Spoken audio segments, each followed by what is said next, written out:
This is Karen with NewClevelandRadio.net, and it is Tuesday afternoon, and it is time for What in the World with... Paul Seaburn. I think that's me, Karen. That's you. How are you? I'm doing good. How are you? I'm here with Karen Hale, the esteemed podcasting guru of NewClevelandRadio.net. I'm doing great. I hope you're doing well. We also have our good friend and co-host, John Dinallo. Hi, John. Hi, Paul. Hi, Karen. Another Tuesday and ready for another show. Absolutely. Ready for another show. That's right. It's Tuesday, John. Hey, listen, when you retire, you have to make sure that you understand what day it is, because it's not like it normally is when you're working. That's my apology on that one. Okay, that's my out. Okay. We'll buy that. We'll also buy good. a calendar. How about that? So Yeah, all right. the massive budget of What in the World. And we should have a massive budget because, What in the World is the place to come for strange news. We are the worldwide provider of news that is real news, always strange, sometimes funny. Nobody else provides anything like this. We're on every week on NewClevelandRadio.net, our producer. If you're listening to us live, welcome. If our friend in Poland is on, I want to say hello to him as well. I know we've got some people in Texas listening, you name it, and some people in North Royalton, if I'm not mistaken, and Broadview Heights, so in the Cleveland area. So we're pulling them in from all over the place. Absolutely. Yes, and we should. We should pat ourselves on the back. We'll all do that. Okay. So, and we're here on NewClevelandRadio.net, the place to go for podcasts. Please come and visit us there. We have links to Spotify and all the other great platforms that we're on. While you're there, visit some of Karen's other podcasts. She's got a wide range of things for all different interests. Always fun to visit those as well. It's like free therapy on the internet. And we have a hello from Poland. We have a hello from Poland. Well, Yes. Thank you for being here. We were just talking about Polish food just a few minutes ago. So anyways, so we're here at NewClevelandRadio.net. We're at What in the World. It's Tuesday, and as usual, leaving out all the politics and all the bad news and all the depressing news that we never talk about, there is still a plethora of strange, weird, unusual, paranormal, you name it. It's going on every place. And here's what we talk about. We're going to be talking about Bigfoot. I hope to get to this Bigfoot story. Bigfoot has been seen, get ready for this, John. He has been seen braiding the hair on horses. What? That's why we're called What in the World, John. Well, it makes sense to me, Paul. Oh, my God. We're going to talk about Star Trek. Star Trek is in the news. Captain Kirk is mad at the Space Force. This is a great story. I love that. We're going to find, we've talked about this before, more things to do if you meet a polar bear. I need those. I need that list. I'm sure you do. We've got a UFO in the Democratic Republic of Congo that sounds awfully familiar. For our Polish friend, we're going to talk about the Warsaw Zoo, where the elephants are getting stoned. I think that's a song. Speaking of stoned, we got happy mice in England. We've got some strange world records. And in What in the World of Sports, John's going to be talking about the strange sport of arm wrestling. Didn't know that it was even a sport, let alone a professional sport where people make money. So we'll be hearing about that from John. And then we'll play everybody's favorite news game, Bluff the co-host. You name it. And there's plenty of other fun stuff in there. We have visual aids today, John. Oh, that's great. Always look forward to the visual aids. I was struggling. I mentioned to Karen before the show at rehearsal that I was struggling to find some good stories with visual aids. And just at the last minute, I pulled a few out of wherever you pull visual aids out of. So let's get right to it. I know that's what you're waiting for, John. So this was my uh, as I've mentioned before, I am the editor and head writer at mysteriousuniverse.org. So you can see a lot of these stories in greater detail with more links over there. Visit me at my Facebook page where I have some of the shorter stories and some of the funnier fun stories, which is where this one came from. This was my most popular story this past week. Fashion designers in Toronto have unveiled something called the brokini. You can already start imagining what this is, John. The brokini. It's a one-shoulder swimsuit for men.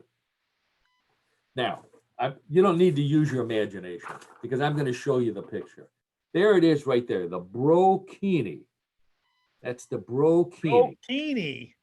Brokini. I don't like that. I was just thinking, John and I are bros. We don't want to see either one of us in that. Oh, you could take that to the bank. You could take that to the bank. Well, now one of the first things that everybody says is, "Oh, that looks like the mankini from Borat." You know, the Sacha Baron Cohen character. Well, sure, right. Yeah. Well, no, I'm sorry. This is the mankini. Oh, no. Oh, So you can see that the brokini is much more tasteful than the mankini. of the two, I would agree. and yet some people said that the mankini is better than the brokini, to which I say no. That's like saying that 2020 is better than 1929. They're both bad, just in different ways. So Okay. John, if you remember, you're a wrestling fan. This looks an awful lot like what Andre the Giant used to wear when he wrestled, except I think Andre wore it better. Well, Andre had a big, let's go this way. He had a bigger suit anyway, remember? He had a bigger bro, yeah. He was 7 foot tall. You know what I mean? Yeah, exactly. He had a lot of real estate to cover, So to speak. so to speak. Oh. Even if it didn't look good, who's going to tell Andre the Giant that doesn't look good on you? No one's going to challenge him with that. No way. So, and the worst part is, and Karen, I'm sure you'll agree that these things shouldn't be legal, and yet they are. And at the same time, there's plenty of swimsuits that women wear to the beach that offend, offend so many people that they can't wear them. Or even, in Europe, the topless beaches, which are much more acceptable there. You can wear the mankini or the brokini, but you can't necessarily go topless on the beach. The worst one for men is the Speedo. So, and I have to, this is true confession time over here, okay? Back when I was running marathons and I was rail thin, I owned a Speedo. I think I may still have it in a drawer somewhere just to prove to people that I did own one. And I was just wondering, if there was a link between the brokini and the Speedo. So I took a look at the history of the Speedo. It turns out that the Speedo was invented, it dates all the way back to 1910 in Australia. There was a company down there. They had a different name, and they were a knitting mill. And they started in 1910. They started to get big during World War I when they made socks for the Australian Army. Okay, so a Speedo is kind of a sock in a way. Sort of, yeah. So anyway, so they once World War I was over, they had made enough money that they could branch out into other fields. So they started making bathing suits. And in 1927, they came out with their first bathing suit. It was called the Racer. This is an original. They're a racerback costume, which was open shoulder. That meant, just the straps, Right, and exposed back. And if you remember back into the 1920s and 30s, men and women both, actually men wore that more than women. Women had to have sleeves and, shorts and that. But this was more of a man's suit at the beginning. However, and then they figured they needed a new name. So they held a contest and Speedo won. So in 1932, the first Speedo was unveiled at the Summer Olympics, which were held in Los Angeles during that year. And a 16-year-old Australian woman, so they were then allowed for women, named Claire Dennis. She won the women's 200-meter breaststroke in a world record time wearing a Speedo swimsuit. So, of course, John, you know what happened. They start protesting immediately. You know, it's illegal. She should have more cloth on to slow it down. Women shouldn't be swimming 200 meters. They're going to drown. All that nonsense that goes on with that. So but after almost disqualifying her, they let it stand. And she ended up getting the gold medal and setting a world record. In 1936, which was the Berlin Games, the famous Berlin Games, there was controversy because now that the women could wear the racerback suit, the men wanted their own special, unique suit. So they cut the top part off and they just wore the bottoms, which became the original Speedo. And that also offended the Germans, as so many other things in the Olympics did. So there's a little history of the Speedo for you, John. I know you're going to run out and buy one, either a Speedo or a Brokini, you know, to wear in the yard. No, can't do it. Can't do it. Sorry. While you're Very disappointed. Can't do it. Can't do it. No way to do it. get a little tan while you're playing while you're playing bocce ball. I'm gonna say I'm playing bocce ball out there with the rest of my Kumbadi friends. You know. That's, I know. My neighborhood has laws against things like that. So, anyways, okay. So that was the most popular story of mine on Facebook last week. Here's number 2. Okay, so we're hitting the hits this week. So a woman in Thailand tried to treat her cat for a fungal infection. I guess cats get these things. So she rubbed it with turmeric. Now turmeric is like the universal solution to everything now. I know the lovely Donna takes it for inflammation, for arthritis. I think I take it. Yeah, Karen takes it, and it's a great spice. Mm-hmm. So you know you can. It's versatile. It's very versatile. Eat it and cook it and do all kind of stuff. So she rubs this turmeric all over the poor cat. The cat ends up turning completely yellow. And of course, I have a visual aid for the yellow cat. And that poor little kid. Oh, he's so cute. Yeah, it almost glows in the dark. Yeah. It looks unnatural, though, doesn't it? Yes, I mean, it looks really it looks unnatural, really. Well, and that's what everybody said. You know, it obviously there's something wrong with this poor little cat. Fortunately, there's some good news and there's some more good news.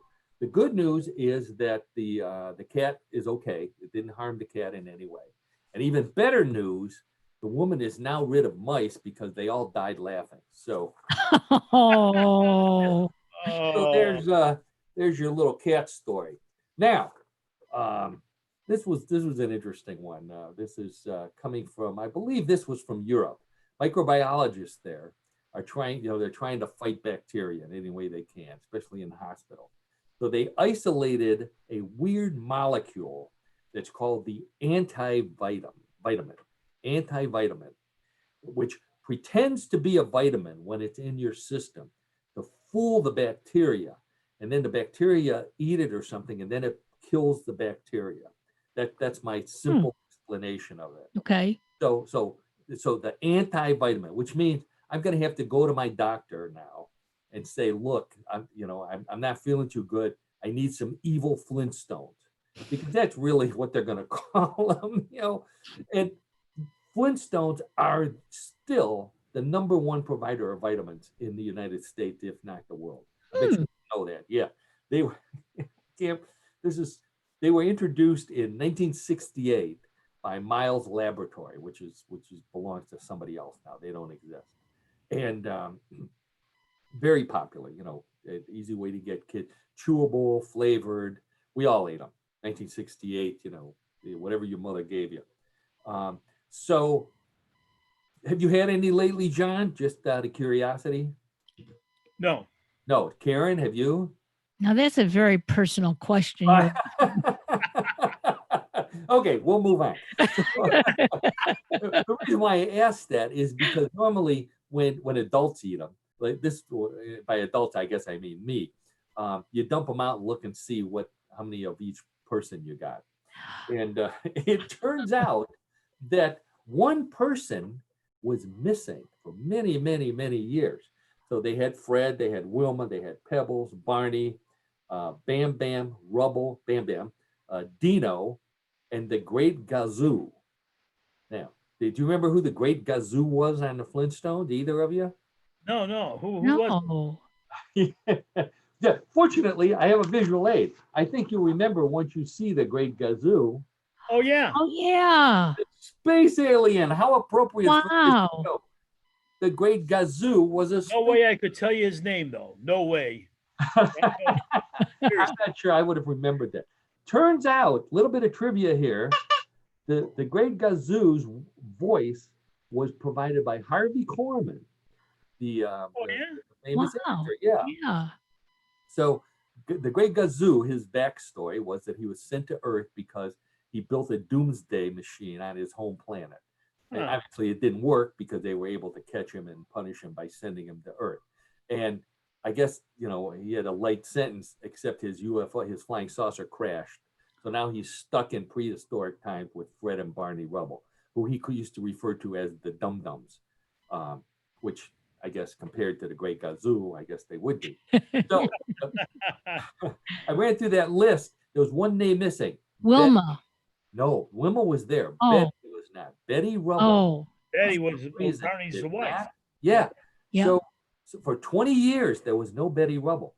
So fans of Betty, and there's tons of fans of Betty, especially guys, they petitioned Bear. Oh, Bear is who bought Miles Laboratories. They petitioned Bear, and they finally added Betty to the Flintstone vitamin jar in 1995, replacing, because you can't just dump her in there.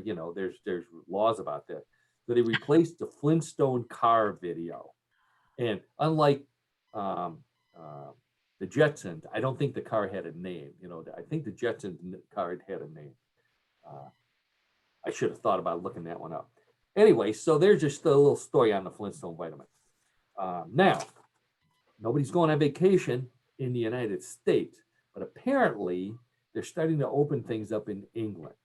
And that's where this one comes from. So a ferry operator, a guy who operates the boat that takes cars back and forth across the English Channel, in order to pick up business, he's been running ghost ship tours. Now, there's no ghost on these ships that we know of, or that he knows of. These are empty cruise ships that have been abandoned in the English Channel since the coronavirus hit. Oh, okay. Going on tours. So, I can't believe that anyone would actually pay to get on a ferry to go and look at an empty cruise ship. Other than if you were booked on it and you didn't get to take your trip, give it the finger or something like that. But so that's it. That's the whole trip. You get on a ferry, you go to the ghost ship, you come back to land. So my thinking is, if you want to make this a full cruise ship experience, what he should then do is take them to a closed restaurant where they can look in the window and see a closed buffet, just to remind them what they're not getting as a result Right. of not taking the cruise. So along the same lines, there's a new video game called Airplane Mode. Now, John, I don't know if you remember this, the video game Flight Simulator. Yes. One of the best. I'm not a big video game player, but that was one of the most popular, one of the ones that really got people into video games. Oh, that was back in the day, of course. Yeah, that was a long time well ago. done game. Yes. Yeah. You don't shoot anybody. It was just learning how. It was your skill against the machine, basically. I hate to bring up. Yeah, I know the reason why it's not popular anymore now is because of 9/11. But so this Airplane Mode is the new replacement. And Airplane Mode is billed as the only flight simulation game where players can experience the intense excitement of, get ready, John, The intense excitement of being an economy class passenger on a long haul flight. Oh no. Who wants to do that?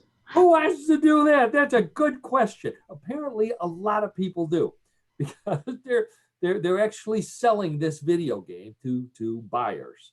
You know, I'm not going to pay money to imagine I'm on a long haul flight. I can get into an Amazon box, you know,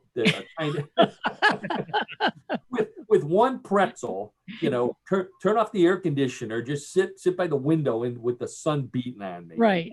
listening to a recording of a baby screaming, and I got the experience right there. What else do you need? Have something fall on me from the overhead compartment.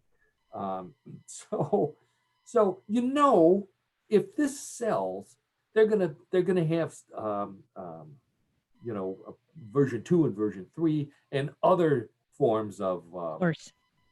entertainment like this. So I already came up with some names for one, or some. World of Seatbacks. Not bad. World of I forget what the other one's called. The real one. Pack Light Man. Mind Drink. How about this one? Sonic the Overhead Bin Hog. Now, I would play that. Yep. Finally, Grand Theft Pillow. Now, I think that would be an action game. I'll have to be. With some fighting and yeah. Okay, so now I'm Karen. This time I am going to get personal here. According to a new study, people who eat peanut butter each morning for breakfast are the most passionate lovers. That's me. They're I okay. eat peanut butter every morning. Every morning. John, are you a peanut butter fan? You know, I do eat peanut butter, but I'll tell you what, as a rule, I don't eat it for breakfast. I don't eat it for. I'm a huge peanut butter fan. I could live on peanut butter, but I don't eat it for breakfast, unless once in a great while I may make a peanut butter and banana sandwich. Oh. Elvis Presley. Oh, yeah, no, yeah, like I don't toast. I don't fry it. But so that's it. So this is a real legitimate study. They found that people who eat peanut butter are the most passionate lovers, which is the other reason why mothers why choosy mothers choose Jif. I blew the joke right there. But seriously, I mean, if this is true, I can't wait to go to the peanut butter aisle in the grocery store tomorrow and see, because it's going to be full of people, you know, just strutting up and down. You know, they're going to be well dressed. What you don't want to do, if there's something on the bottom shelf you need, don't bend over, because you know these are passionate people looking for their peanut butter fix. I don't know. Well, you better not ask my husband if it's true. Oh no, I would never do that. Not until you're gone, of course.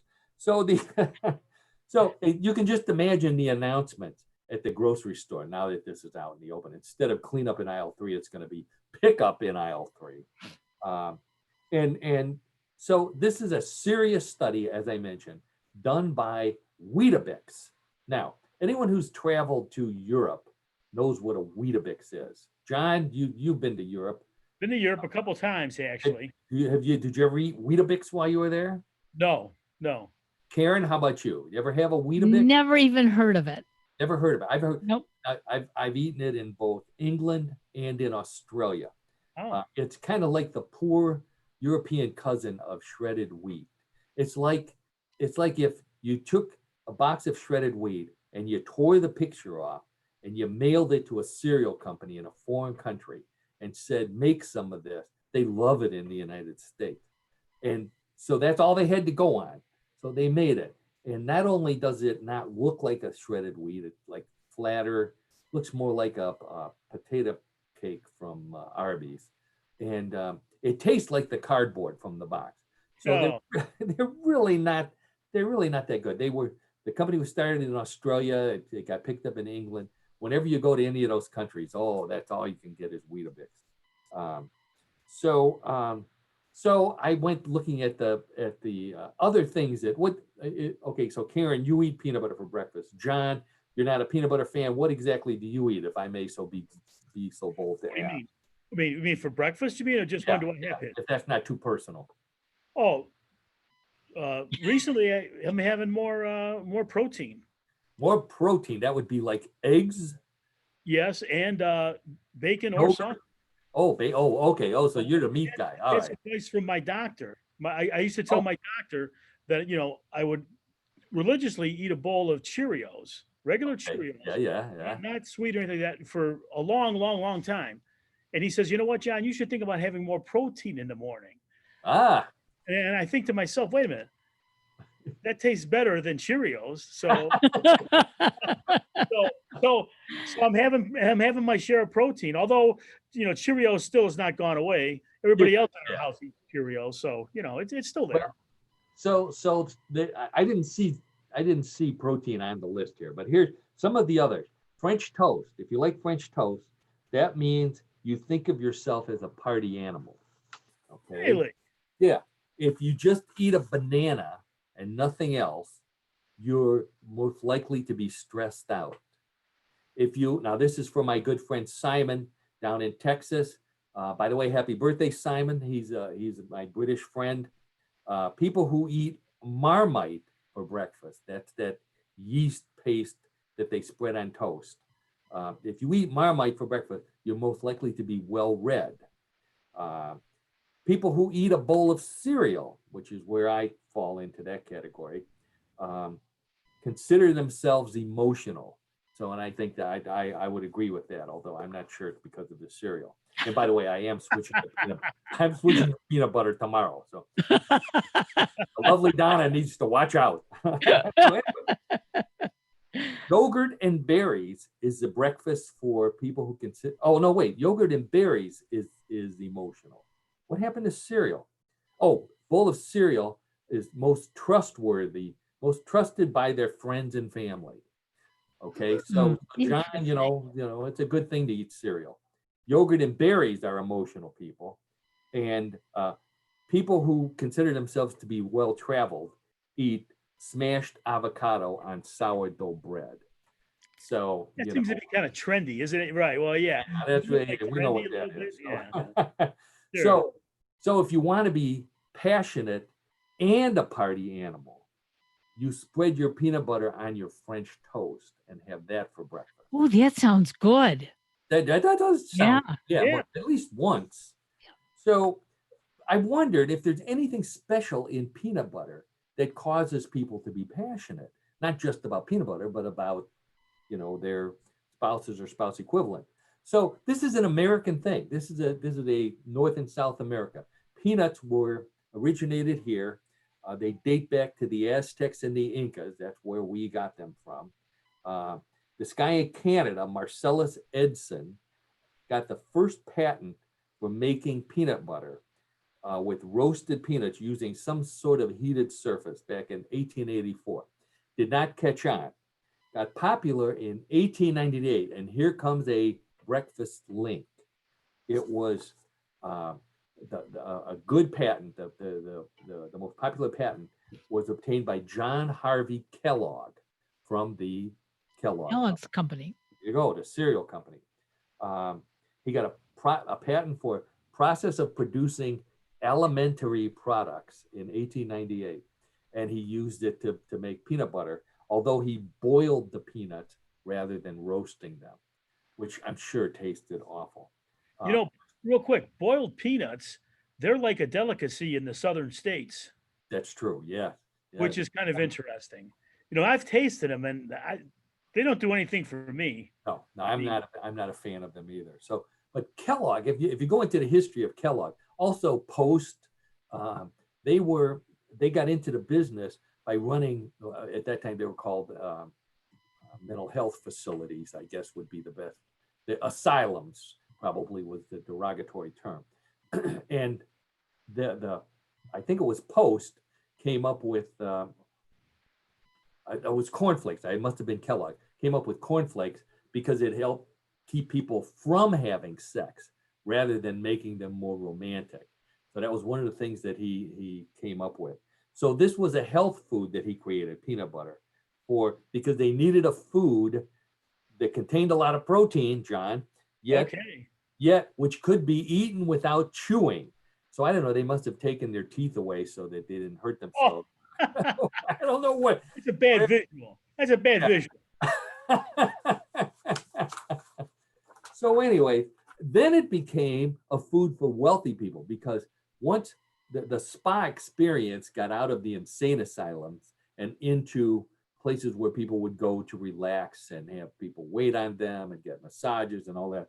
So peanut butter became a food for wealthy people because it was served at expensive spas and healthcare facilities. So there's your history of peanut butter for you. Okay. But the study shows, 9 out of 10 people eat peanut butter for breakfast, you're more romantic at night. Now, getting away from romance for a second, we'll talk about Star Trek, my favorite sci-fi series of all time. Star Trek appeared in the news twice this week. First time, Captain James T. Kirk, commanding officer of the starship USS Enterprise, addressed the Space Force this week. Believe it or not, okay, he got out of the whatever they were in. I should know this.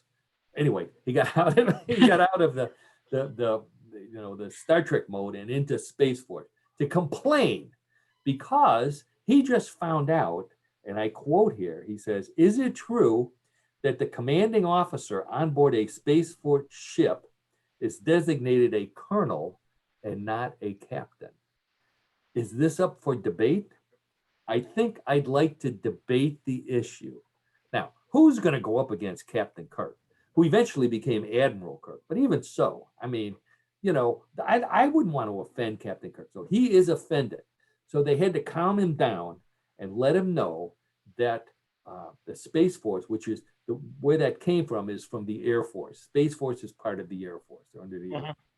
And that's a ranking. That's the highest ranking outside of general in the Air Force. So Colonel is at the top. The Space Force wants to switch to naval ranking.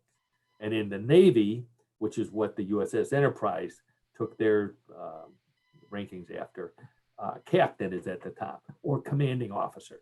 Commander Sisko from Deep Space Nine was more often referred to as commander because he was a commanding officer, but it's still basically the same thing. So anyways, Captain Kirk, by the way, I didn't know this. Captain Kirk was the youngest, at the time, the youngest Starfleet starship captain when he became captain. So, this was a big thing. I think that's why they gave him Spock to kind of, keep him under control. And in Star Trek: The Motion Picture, he was promoted to Admiral. He became Admiral Kirk, Chief of Starfleet Operations.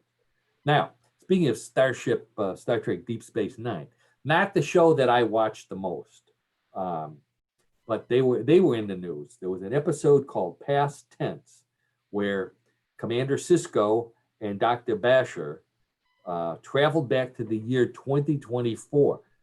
How many years from now? 4 years from now. They found complete and utter chaos had taken over the entire planet, and they were thrown in a prison where they knew from their history that the prisoners were about to break out and destroy the world. But however, during that episode, one of the things they revealed was when the chaos began. And guess what year the chaos began in?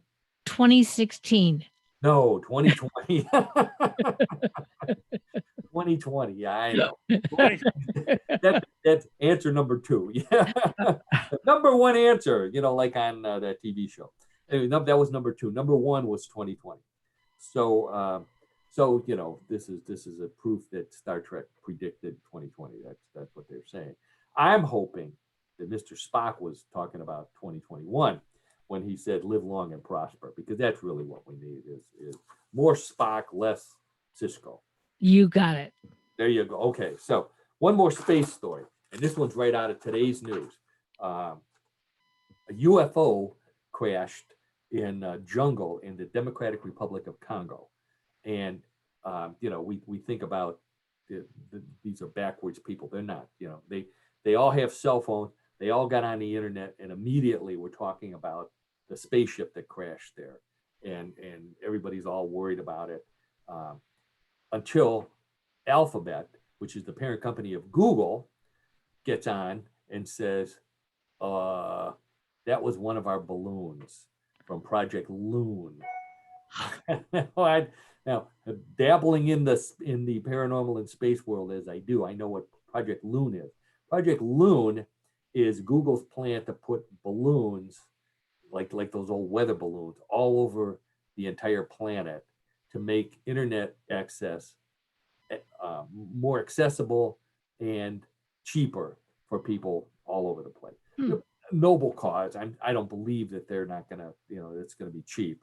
But anyways, so this thing fell. So this is reminiscent. In fact, my joke about that was 1947 called and said we want our excuse back, because that's the same excuse that they gave at Roswell when the famous UFO flying saucer spaceship, whatever it was, crashed in New Mexico back in 1947. They even had pieces of shiny cloth. I remember seeing pictures of it, where the military people held it up and said, "Oh, this is from the spaceship." And then the U.S. government got involved and said, "Oh no, that's one of our weather balloons." To this day, it has not been resolved, so we still don't know if it was a weather balloon or not. Anyways, just a little tidbit there on space. Now to Poland. So our good friend in Poland. You may know about this. This comes from the Warsaw Zoo, very, very big zoo in Europe. Warsaw Zoo has begun a test program to give its elephants medical marijuana as a way to reduce stress. What a wait! What, you don't want to waste it on an elephant. No. Well, maybe they're, we should do some research in that. Maybe it's excess medical marijuana. Maybe everybody's had their fill there over there in Poland, which would explain a lot. Okay, But, okay. So my question, and that's a very good question, Karen. My question was, where do they get bongs that big? And the other question is, do stoned elephants prefer listening to the animals or the monkeys? Ooh, good one. Yeah. Question. I don't know the answer to either one of those. But my guess is they don't use bongs. I don't know if the elephant could stick its tusk. No, that would be yeah. Do elephants listen to music? What are they going to do with those big ears, John? Well, just If think I had ears if like they're that, that's turned what I on- would do. Wait a minute, if they're turned on with medical marijuana, they might be Yeah, able well to then, appreciate why- music better. why Just not? a thought. Oh, okay, okay. Why not? Why not? But I don't think they would be smoking bongs. I think they would be giving them like the gummy version of medical marijuana, maybe gummy peanuts or something like that. So, we could do a remote someday with our friend from Poland, from the Warsaw Zoo. Maybe do an interview with a stoned elephant. Oh, that would be fun. That would be interesting. That would be interesting. So anyway, speaking of happy animals, this story comes from England. Researchers in England want lab rats, the little white mice, mice and rats, but mostly mice, that they use in experiments. They want them to be treated better. So they're lobbying for better treatment for lab mice, because happy mice make better experiments. That's their motto. Happy mice make better science. Now, I saw pictures of these guys. I didn't bring a picture of them because it wasn't that interesting. But they'll have their clothes on. And everybody knows that if you're protesting, if you want better treatment for animals, you're supposed to do it naked. That's what the PETA people did. That's how they made all their progress. You get the females up front, the men in the back, take off your Speedos or whatever it is that they wear in the lab, and that's how you lobby for happy mice. I don't know about the rest of the staff, but that was my segue for getting naked, because I have two stories about getting naked. Getting naked? Yeah, Oh. we go from swimsuits to Very naked true, here on so to speak. on What in the World. So, and this is our polar bear story. So if you remember, it was either last week or the week before, we talked about maybe it was a grizzly bear. what to do if you encounter a grizzly bear. And what they tell you not to do is push your friend in front and knock them down. So grizzly eats. Obviously. So this comes from Alaska, from a guy who runs Arctic tours. He said that if you encounter a polar bear, he suggests backing away slowly, that sounds good, while peeling off your clothes one item at a time to give the curious bear something to play with while you eventually run butt naked into wherever it is you need to go to get away. Which also gives your friends a better video to show at your memorial, because I can't imagine the bear eventually getting tired of your shirt and go back chasing that butt. But anyway, so that's real legitimate. That's legit. I can't. This comes right out of the guide for what to do if you encounter a polar bear. So now, one of the things we like to do on What in the World is talk about world records. I've got a couple of world records for you that lead into a wonderful wide world of sports. No, What in the World of Sports. There we go. Sorry, John. An 11-year-old girl. I love this one. 11-year-old girl in Ontario broke the Guinness World Record when she solved 30 Rubik's cubes. Okay, already pretty impressive. With one hand, very impressive, while hula hooping, and she did it in under an hour. So that's 30 Rubik's cubes solved with one hand while hula hooping in under an hour. Yeah, there you go, Karen. I can't do one of those things. I believe I saw a video of her. I think she was chewing gum too, just to rub it in. Oh my gosh. Wow. Jeez, oh man. So what I feel sorry for her mother, because I think what happened was this little girl is stuck at home during the virus, and she says, "Mom, I'm bored." And the mother says, "Okay, I got something that'll keep you busy for a week. Here's a hula hoop. Here's the 30 Rubik's cubes. Your job is to solve them one-handed while hula hooping. Come back and get me when you're done." Wow. And what she didn't know is that this little girl, the Rubik's Cube and hula hooping genius. Wow. Yeah, under an hour. That's very impressive. Now, we go to New York. A man in New York broke his own Guinness World Record when he ripped, get ready for this, 29 metal license plates in half in 1 minute. 29 metal license plates in half in 1 minute. Needless to say, prison inmates worldwide, he's their hero. Can you imagine? I can't imagine. I have a hard time bending them. I've had to bend them, when you get rid of them. But there you go. A world record. If you're looking for something to do, John, 29 license plates is the current record. Wow. Well, I don't think I want to be in either in prison, and I don't think I want to be doing that. So I don't think it's really question, though. I think it's a short-term goal, Paul. Maybe long-term, but not short. Well, it brings up the question, though, do they really make license plates in prison? And it turns out they do. This has been going on for well over a century. Mm-hmm. There are still a number of prisons that make license plates. The one that I found that seems to be the oldest is Montana. They started in 1928, and they used to stamp on the license plate prison made, so you knew that it was a prison made license plate.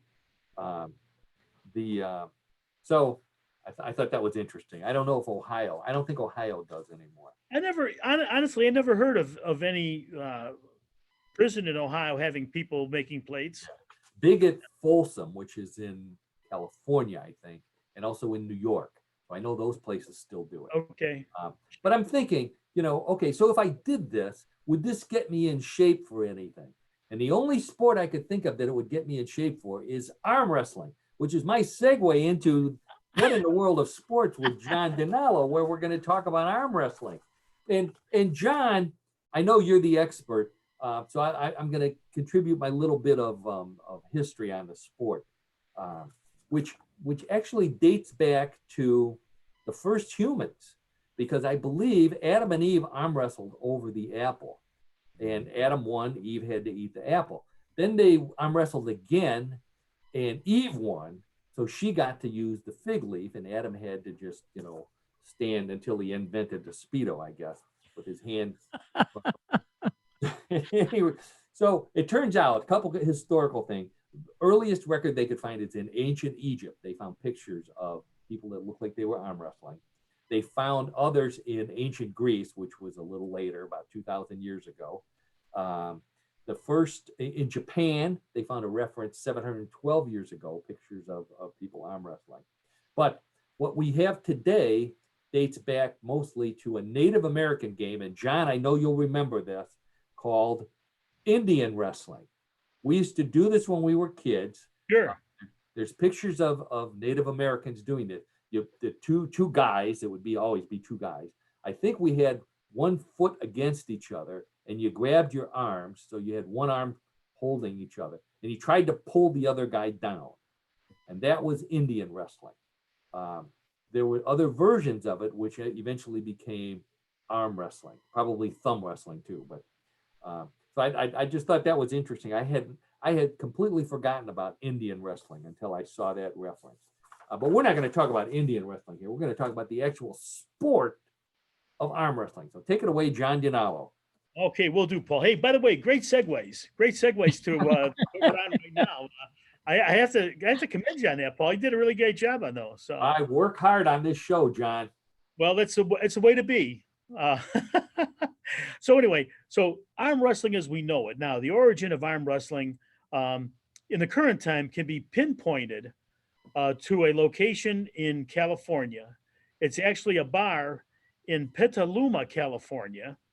And in 1952, at Gallardi's Saloon, a young journalist by the name of Bill Sobranes, he is credited with founding the modern sport of arm wrestling. And he was actually the inspiration for the annual Metaluma Championship, which was then for the region of North California, and then eventually the California Arm Wrestling Championship. So from that origin, it's been able to take off. Okay, so I'm gonna point this out because this rang a bell with me. Petaluma. I don't know, Karen. I don't know if that rings a bell to you, but there's way back in our childhood, there's a link between Petaluma and arm wrestling. So, and I know John's going to talk about it. No idea. No idea. I know. Good. Okay, so to continue on with the history, in 1962, Bill and Dave Devoto, they formed the World's Wrist Wrestling Championship Incorporated. And what they did was, here's what they did. They took one of the Petaluma's largest auditoriums to hold this, and then the combination event was tremendously successful, and both sports took off. So it's arm wrestling and it's wrist wrestling, and I'll explain it further. So yeah, there was a kind of a combination sport, but really how things took off, everything took off in the 1960s. And in 1968, the year of all these different things that happened, Charles Schulz, the internationally acclaimed cartoon strip writer, he produced 11 comic strips in which Snoopy was headed to Petaluma to win the world's wrist wrestling championship. Do you remember that, Karen? No, I don't. Oh, I was a huge Charles Schulz. No, well, I am too, but I don't remember that. Oh yeah, Petaluma. That's right. I had no idea where that was. So this was in California. Okay. Well, so what happened, John? Well, I have the answer, Paul. Unfortunately, in the final comic strip, Snoopy was eliminated. And he was eliminated because the official arm wrestling rules stated that you must always lock your thumbs with your opponent's thumb. Oh, that's not fair. Well, you're right, Karen. Exactly right. Because as you know, he didn't have any thumbs. Drats, as Snoopy would say, drats. But at any rate, but these particular comic strips, they were done in dozens of different languages, distributed worldwide, and that really occasioned, again, arm wrestling to become more noted and more recognized. in 1969, Dave DeVoto, he entered into a contract with the American Broadcasting Company, ABC, and the World's Wrist Wrestling Championship began. And actually, it began and continued for 16 consecutive years. And this is with ABC's Wide World of Sports, which at that time was just taking hold. And, at the time, it was the most popular of all the events that were broadcast on Wide World of Sports. I And so do remember at that. that point, arm wrestling came of age, Yep. Wow. which is interesting. Yeah. Then also there was an article in Playboy magazine that substantiated the fact that the televised event was the, again, highest rated program, and that created more interest. I remember reading that article, but I didn't look at the pictures. Oh, I knew you were going there. I knew you were going there. That was for the lovely Donna. So anyway, but so then it turns out, again, it had some popularity, but then in 1995, they were able to film competition that was actually filmed by the Learning Channel, and then it was broadcast on 4 separate occasions worldwide. So you have a period from the 60s to the 1990s when there was not much going on, and then it just finally through television in the 90s kind of really took off. But yeah, it's in fact now it's a part of the lore of Petaluma, California, that the championships are now held the second Saturday in October. And actually from 96, well, in 96, the event was filmed in its entirety by NBC's World News Today and broadcast worldwide the next day. And then on October 14th, 2000, the event was filmed by CBS, their CBS morning show or what have you. And then that was broadcast the following day. And then that also went worldwide. So it's interesting to see how from meager beginnings, it really kind of took off. And a lot of people that I know, just they're not aware of it, myself included, in terms of how popular it is. But it is. It's popular sport. And they obviously there's standard rules like the height of the table or yes, exactly, yeah. So those things that they hold on to, yeah. There is standardization, yes, and those rules must be adhered to, or it's not considered to be legitimate competition. That's exactly right, Paul. Yeah, and I'm guessing with the coverage on Wide World of Sports, which was that was ESPN reduced down to 4 hours on a Saturday afternoon. So I mean that's everybody watched that. Oh, I mean my family, we would watch my brothers and I, we would watch Wide World of Sports. Yeah. Every week, every Saturday we watch that. I'm guessing because of that, arm wrestling had there was a lot of money involved, probably wagering as well. So interesting stuff there, John, as always, on the unusual sport of arm wrestling. I have one story, personal story. In high school, I was taking summer school. I was taking math in summer school, and to kill time when we should have been working, we arm wrestled, and through no strength of my own, I broke the arm of one of my friends who I was arm wrestling with. I thought I was dead. He had to go to the hospital, get it set. Luckily his parents were very understanding. Luckily the teacher was very understanding, who I still keep in contact with, by the way. He lives down in Florida. So anyway, so it's a dangerous sport, not just. Well, obviously you have firsthand experience. I can, to this day, I can hear the crack.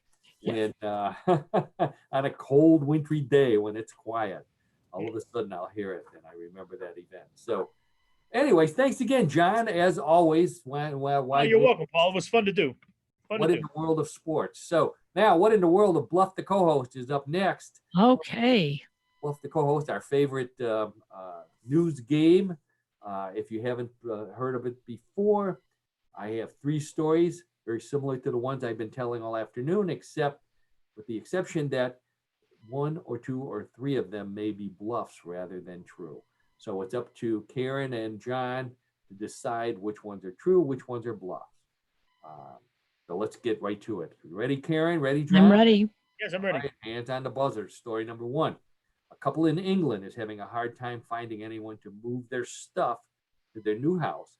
So they're offering £2,000 or about $2,700 to anyone who will do it. What's the problem, you ask? It seems the man and the woman are nudists and they want the movers to be naked too. Even though it's a small house and they're only moving 15 miles away and it's September, so the weather's warm, they had no luck finding naked movers. Some movers have asked them to bend a little, no pun intended, but the man says he's staying firm, again, no pun intended, on this one simple demand in his mind. While they haven't found a naked mover yet, they've received plenty of offers from guys willing to deliver pizza and beer for everybody so they can watch. So the couple in England who needs naked movers because they're also nudists to move to their new house and are having a tough time finding them. Real or bluff? Karen? Wow. Now, if I go along with Donna Bell's idea that it's so weird it must be true, I would say it's true. But I really think it's a bluff because I don't think you can just walk outside nude without getting in trouble. I think you have to be like on a nude beach or whatever, or in your house. Okay. So it's a bluff. Okay. Karen says it's a bluff. John, how about you? You know, I agree with Karen. It's a bluff. And the reason I think that is, you know, there are laws in England, right, for indecent exposure. Come on. I mean, what, you know, come on. This can't be in somebody's neighborhood. These guys are walking in naked. I mean, come on. The people in their house could be naked or whatever, and that's what they do or whatever. But can you imagine a neighborhood? Oh, here's the movers. Oh, I see them. Oh, yeah. I'm sorry that the Smiths are moving. Oh, yeah. By the way, the people that are moving them don't have any clothes on.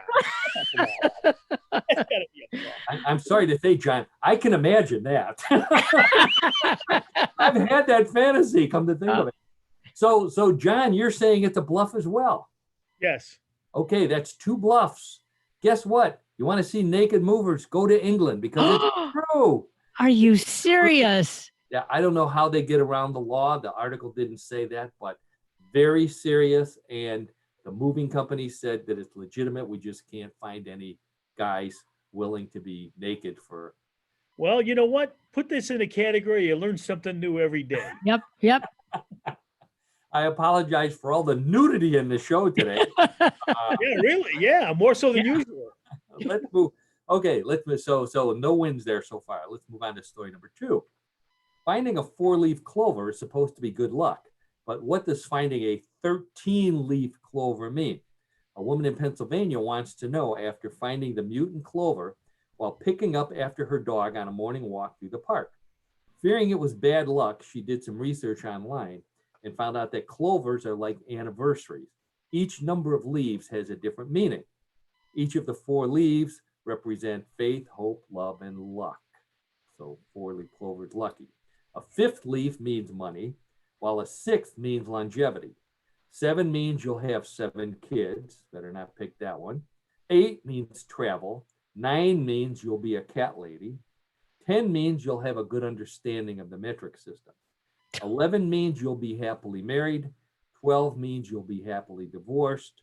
And not surprisingly, 13 does mean bad luck. So she went back to where she found the 13-leaf clover, planted it, and left it. Real or bluff? The 13-leaf clover found in Pennsylvania. Not something you want to find, John? But did that story bring you good luck or bad luck in deciding if it's real or a bluff? Wow, it's really kind of taken off its own life, so to speak. You know, Paul, I'm going to go out on a limb. I'm going to say it's real. John says it's real. Karen, how about you? Bluff. Karen says bluff. John says real. Karen is now ahead, 1-0. It's definitely a bluff.